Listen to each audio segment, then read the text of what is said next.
Samantala, nagsampa ng reklamo ang dalawang grupo laban sa ilang opisyal ng Commission on Elections kaugnay sa umano'y system interference noong eleksyon 2025.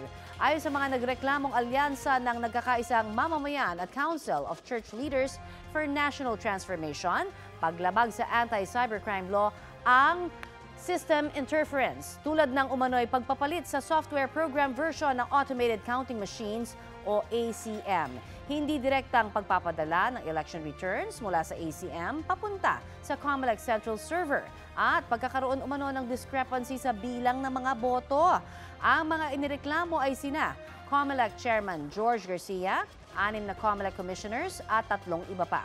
Sabi naman ni Garcia, lahat ng mga aligasyon laban sa COMELEC ay dati na nilang nasagot at naipaliwanag.